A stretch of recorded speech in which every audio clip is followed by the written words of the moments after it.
ইসরায়েলের প্রধানমন্ত্রী Benjamin Netanyahu বলেছেন, লেবাননের সঙ্গে সম্প্রতি স্বাক্ষরিত যুক্তরাষ্ট্র মধ্যস্থতাকারী কাঠামোগত চুক্তির পর শিগগিরই আরও কয়েকটি সমঝোতা হতে পারে।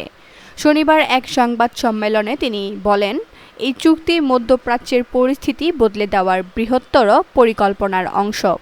তার দাবি, চুক্তিতে সম্মত হয়ে লেবানন সরকার হিজবুল্লাহ ও ইরানকে স্পষ্ট বার্তা দিয়েছে যে তারা যেন লেবাননের বিষয়ে হস্তক্ষেপ না করে।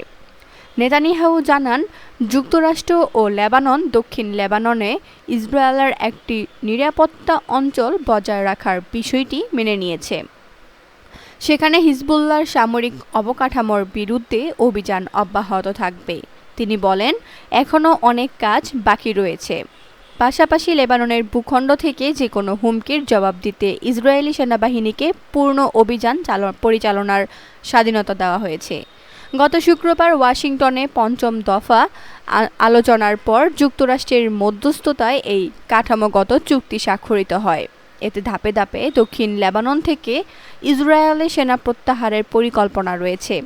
প্রথম ধাপে সশস্ত্র গোষ্ঠীগুলোর নিরস্ত্রীকরণ ও তাদের সামরিক অবকাঠামো অপসারণের পর দুটি পরীক্ষামূলক এলাকা লেবাননের সেনাবাহিনীর নিয়ন্ত্রণে দেওয়া হবে।